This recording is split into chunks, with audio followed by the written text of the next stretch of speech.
जीवन को महान बनाने वाली प्रेरणादायक कहानियां, निस्वार्थ भाव से जगत कल्याण की सेवा में समर्पित महान व्यक्तियों के अनुभव। प्रजापिता पिताश्री ब्रह्मा एवं मातेश्वरी जगदम्बा सरस्वती के संग के रंग, ईश्वरीय यज्ञ इतिहास की झलकियां तथा परमात्म शक्ति अनुभूति से अपना जीवन श्रेष्ठ बनाने के लिए देखिए कार्यक्रम प्रेरणा।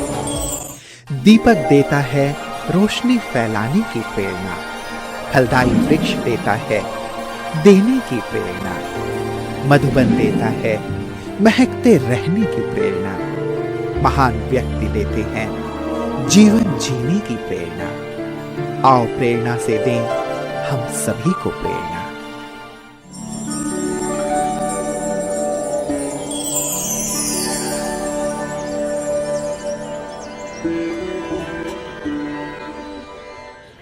नमस्कार, आइए प्रेरणा कार्यक्रम में आपका हार्दिक स्वागत है।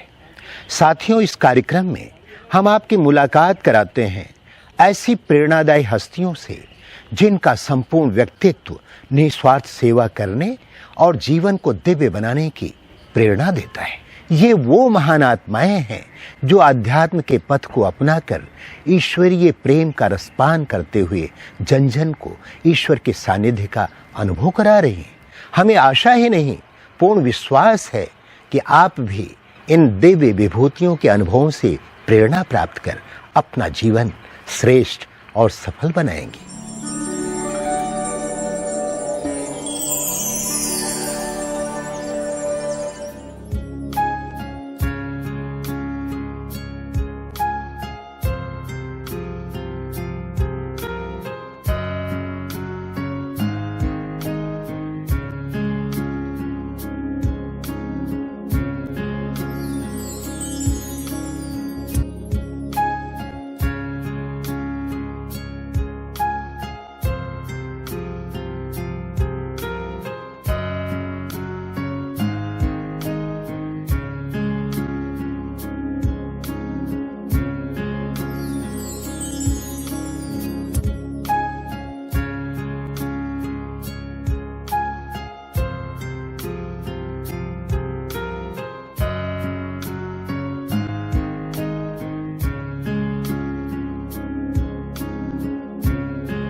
भारत की राजधानी दिल्ली के लॉरेंस रोड ब्रह्मा कुमारीज ईश्वरीय विश्वविद्यालय की मुख्य संचालिका के रूप में आदरणीय लक्ष्मी दीदी जी निमित्त है। आपका जन्म 1959 में दिल्ली के एक व्यापारिक परिवार में हुआ। बचपन से ही आप खेल कूद एवं पढ़ाई में विशेष रुचि रखती थी। मात्र 5 वर्ष की नन्ही सी आयु 1964 में आप अपने माता पिता के साथ ब्रह्मा कुमारीज संस्था के संपर्क में आए। इस ज्ञान मार्ग में आपको बहनों की सादगी, पवित्रता व गुणों की धारणा ने बहुत ही प्रेरित किया। 1981 में आपका पहली बार माउंट आबू मुख्यालय में आना हुआ। अव्यक्त बाप दादा से मिलने के बाद आपने परमात्मा पिता से अनेकों वरदान प्राप्त किए। 1982 में MSc साइकोलॉजी एवं BSc नर्सिंग पूरी होने के बाद ही आप सेवा के मैदान में उतरे। आपने रजौरी गार्डन अशोक विहार में अपनी सेवाएं दी। 1986 से आप अपनी सेवाएं लॉरेंस रोड दिल्ली सेवा केंद्र पर रहकर दे रही है। समाज को ईश्वरीय संदेश देते हुए आपने good bye diabetes, positive thinking, stress free life, stress management, my India healthy India campaign इत्यादि अनेक कार्यक्रमों का आयोजन किया। विशेष रूप से अलविदा तनाव कार्यक्रम बिहार, यूपी, हरियाणा, दिल्ली आदि राज्यों में किए। इन कार्यक्रमों के द्वारा लाखों लोगों ने तनाव मुक्त जीवन जीने की कला सीखी। वर्तमान समय दीदी जी के नेतृत्व में 10 सेवा केंद्र, 30 गीता पाठशालाओं में 30 टीचर बहनों के समूह के साथ 1000 से भी अधिक विद्यार्थी परमात्मा पढ़ाई पढ़ रहे हैं।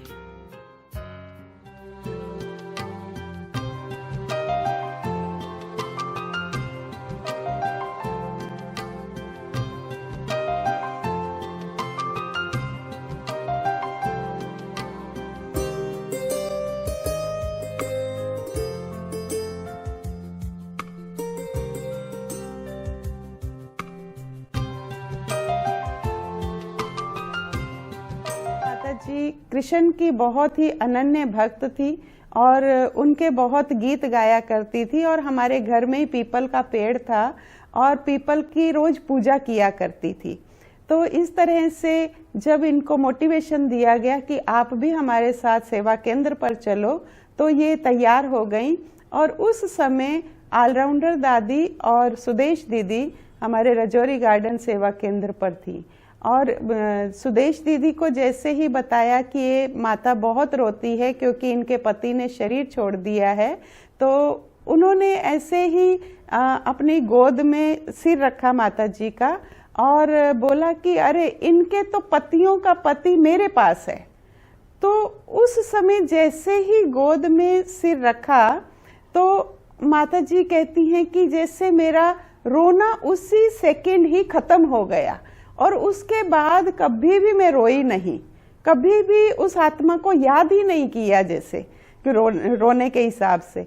तो इस तरह से उनको जब ज्ञान मिला, कोर्स किया और जब योग लगाती थी तो बहुत अच्छा लगता था।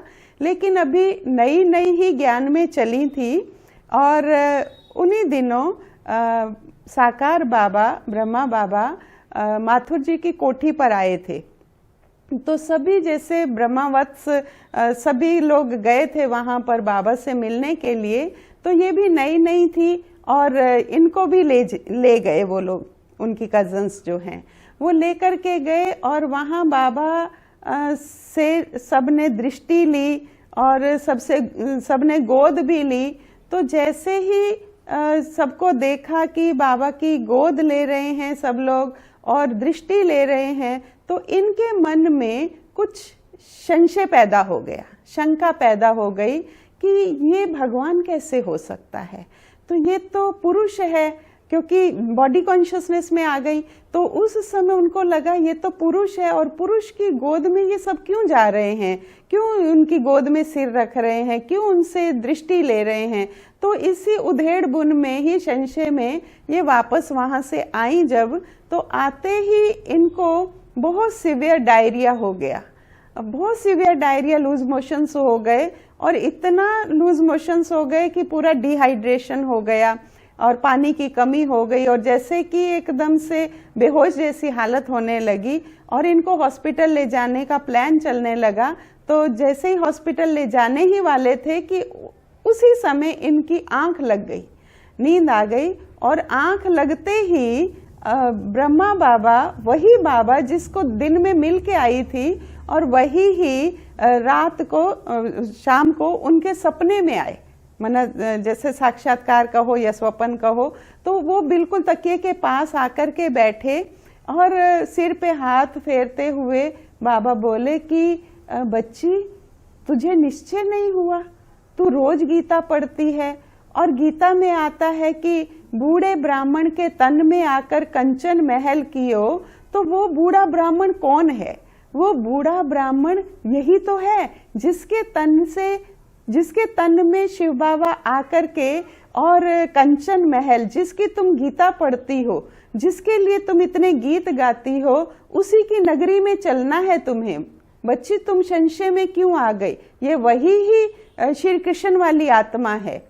तो बस जैसे कि उनको आंख खुली और उन्होंने देखा तो एकदम से डायरिया सब ठीक हो गया, कोई भी प्रॉब्लम नहीं हुई। और उसके बाद जो है एकदम से वो संशय से निश्चय बुद्धि हो गई कि सचमुच में यही ब्रह्मा बाबा, यही बूढ़ा ब्राह्मण है जिसके तन में आकर परमात्मा कंचन महल कर रहा है, श्री कृष्ण वाली दुनिया ला रहा है। बस वो दिन, और जब तक वो शरीर में रही 2017 तक, तब तक 2016 तक, तब तक वो इतनी बाबा की निश्चय बुद्धि होकर के चली और इतना बाबा से प्यार और इतना बाबा की मुरली से प्यार हो गया कि वो बस उसी धुन में ही सेवा भी बहुत करती थी और बहुत लगन से वो ज्ञान में चली।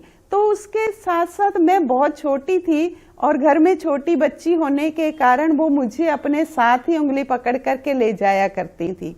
तो जब वो मुझे बचपन में ले जाती थी तो मुझे वहाँ टीचर्स बहनें, सुदेश दीदी बहुत प्यार करती थी और बहुत ही प्यार से मेरी पालना करती थी। तो 1973 में भी हम सब कन्याओं की उन्होंने बट्ठी कराई और उसके पश्चात भी हम माउंट आबू गए और माउंट आबू में हमने कल्चरल प्रोग्राम भी किया और बाप दादा से हम कुमारियों का मिलन भी कराया गया। तब तक मुझे इतनी ज़्यादा समझ तो नहीं थी, लेकिन मेरे को ये याद है अभी तक कि मैं बाबा से मिली थी और बाबा गद्दी पर बैठे थे और ऐसे बाबा ने दृष्टि दी थी।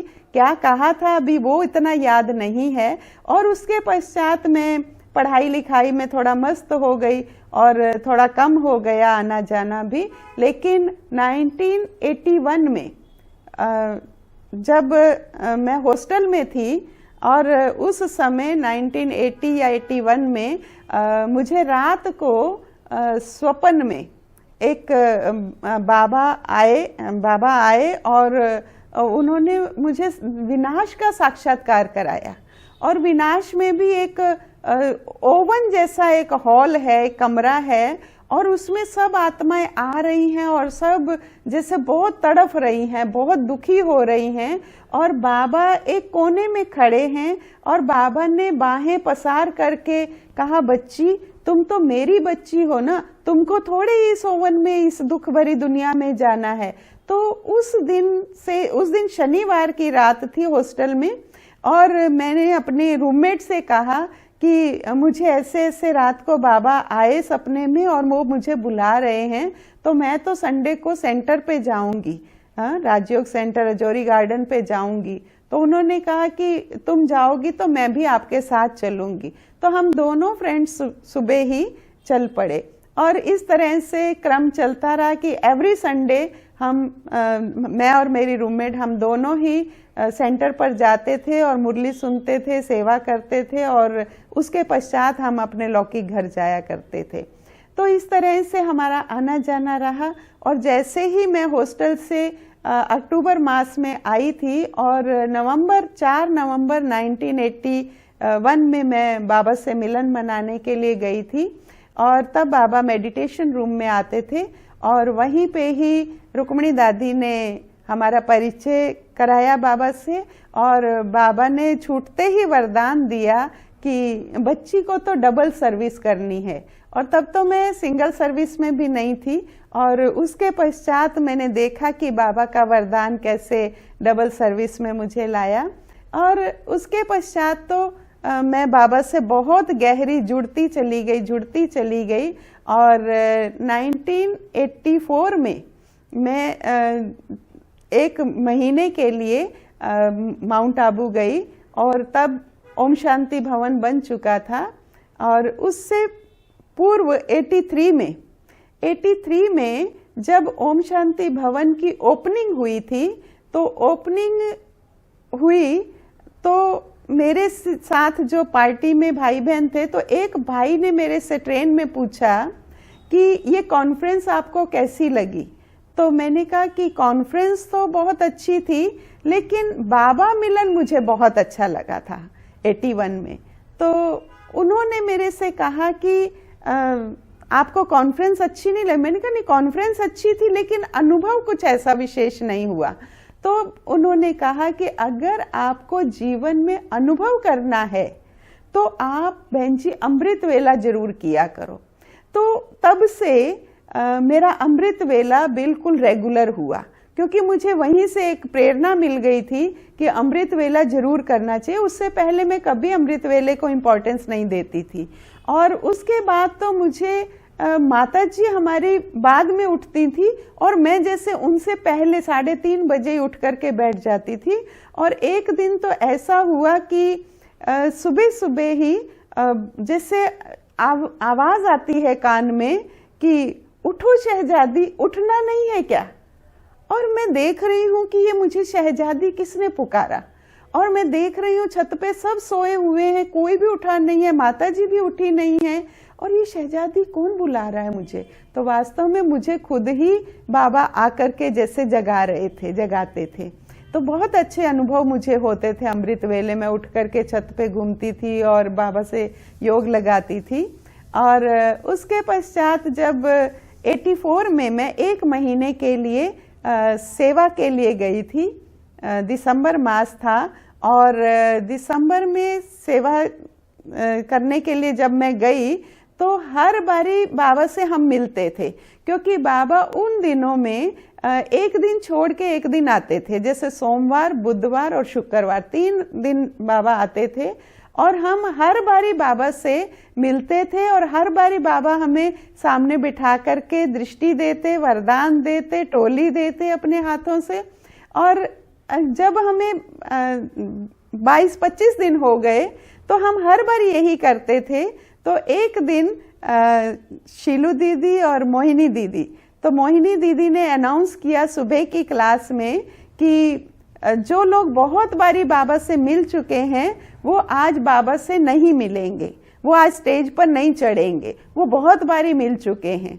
पर मेरे मन में एकदम से धक्का सा लगा कि क्या आज हम बाबा से नहीं मिलेंगे, आज हम बाबा के पास स्टेज पर नहीं जाएंगे। बस ये एक संकल्प लेकर के मैंने धुन लगा ली कि देख, अगर तू भगवान है ना, आज मुझे स्टेज पे बुला के दिखा, तब मैं मानूंगी तो तू भगवान है।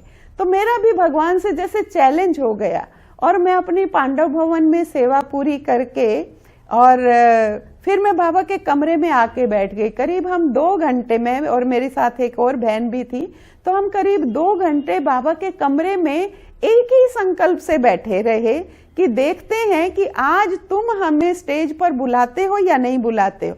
अगर तू भगवान है तो तुम हमें स्टेज पर बुलाओगे ही बुलाओगे। तो ऐसा हमने अंदर में ठान लिया था।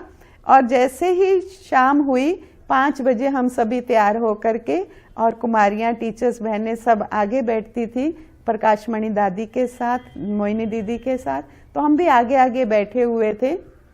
बाबा आए, बाबा ने मुरली चलाई, सबको वरदान दिए, सब पार्टियों के नाम अनाउंस हुए, सब आते रहे टर्न बाय टर्न, और सबको बाबा मिलते रहे, सब टोली देते रहे, वरदान देते रहे। पर हमने ठाना हुआ था, तो उसमें से बहुत सारे सेवाधारी जो थे उन्होंने सोचा कि आज तो बाबा मिलेंगे नहीं, और वो तो अपने रात को चले गए अपने अपने कमरों में। लेकिन हमको ये था कि हम जाएंगे नहीं। अगर हम चले गए और बाबा ने बुला लिया तो बाबा कहेगा देखो मैंने तो बुलाया था, तुम ही नहीं थे। तो हम सारी रात बैठे रहे, और सारी रात बैठे रहे, सब पार्टियां मिलती रही, और करीब 3:30 बजे तक सब पार्टियां मिल करके फिनिश हो गया था। और उसके बाद बाबा ने खुद माइक में बोला कि जो सेवाधारी बैठे हुए हैं वो सब आ जाओ स्टेज पर। तो उसमें ज़्यादा थे ही नहीं, हम 3-4 ही लोग थे, शायद 2 लोग थे। तो हम बाबा से मिले और बाबा ने बहुत सुंदर वरदान दिए। तो ऐसे बाबा हर बारी वरदान देते थे कि कभी बाबा ने कहा कि तुम स्वराज्य अधिकारी बच्ची हो, फिर एक बारी बाबा ने कहा कि तुम संतुष्ट मणि हो, सदा संतुष्ट रहोगी और सदा संतुष्ट करोगी। फिर एक बारी बाबा ने कहा सदा आगे बढ़ने वाली आत्मा हो, आगे बढ़ती रहोगी, औरों को आगे बढ़ाती रहोगी। और एक बाबा ने वरदान दिया सदा उड़ती कला वाली आत्मा हो, सदा उड़ती रहोगी और सबको उड़ाती रहोगी। ऐसे कुछ कुछ वरदान मुझे याद हैं। तेरी पालना का बाबा, तेरी पालना का बाबा, एहसान चुकाए किस तरह, एहसान चुकाए किस तरह। तूने प्यार से जो पाला, तूने प्यार से जो पाला, शब्दों में गाए किस तरह। तेरी पालना का बाबा, तेरी पालना का बाबा।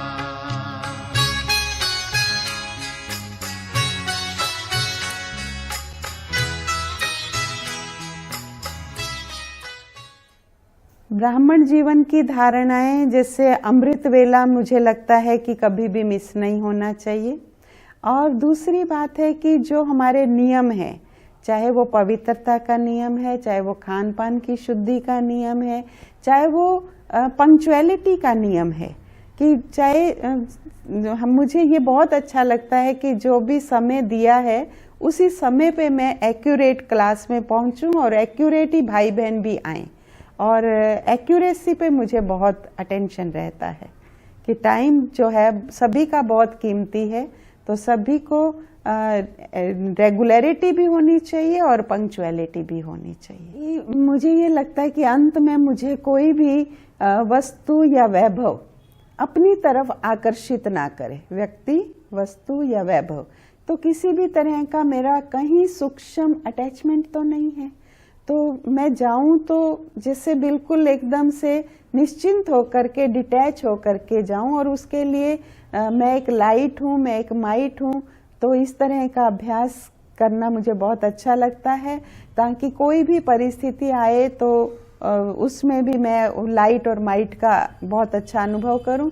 और दूसरा, जैसे कि मुझे मनसा सेवा बहुत अच्छी लगती है कि इस समय संसार में सभी आत्माएं, कोई तन से, कोई मन से, कोई धन से, कोई स्वभाव संस्कार संबंधों से बहुत परेशान और दुखी हैं, अशांत आत्माएं हैं। टेंशन बढ़ता जा रहा है, रोग और शोक बढ़ता जा रहा है।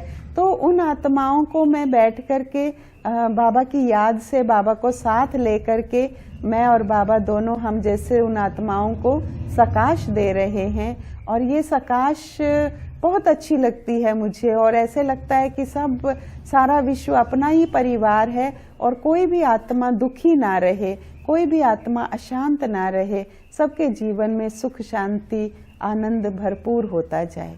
तो ऐसा मनसा सेवा में मेरे को बहुत अच्छा लगता है।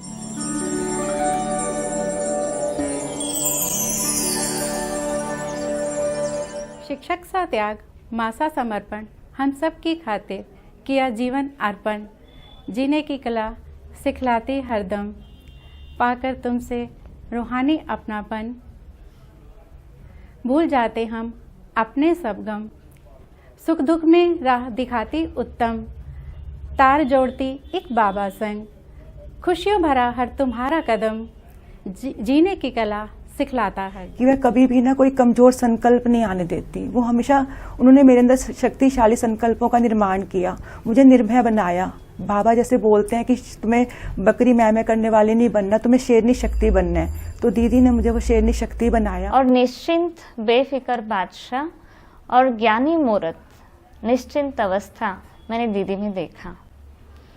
और सदा हल्के रहते हैं, खुश मिजाज रहते हैं। सदा खुश रहो, मुस्कुराते रहो, सदा खुश रहो, मुस्कुराते रहो, खजाना खुशी का लुटाते रहो।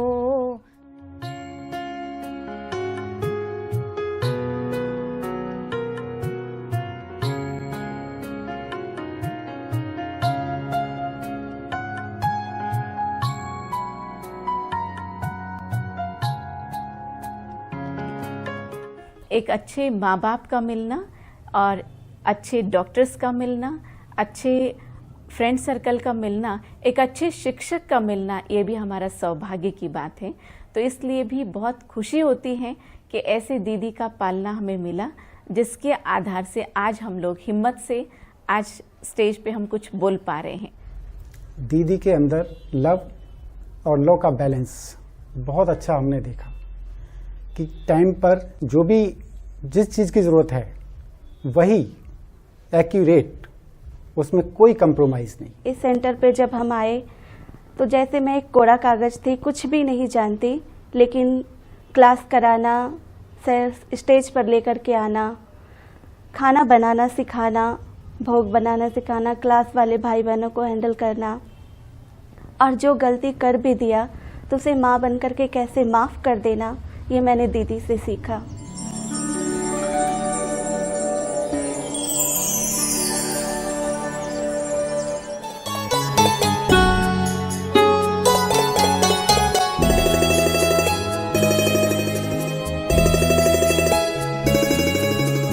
जीवन के दाता, सांसों के स्वामी, ये नैया की पतवार तुमको है अर्पण। जीवन के दाता, सांसों के स्वामी, ये नैया की पतवार तुमको है अर्पण। प्राणों के प्यारे बाबा हमारे, प्राणों के प्यारे बाबा हमारे, तुझे तेरा सब कुछ समर्पण समर्पण। जीवन के दाता, सांसों के स्वामी,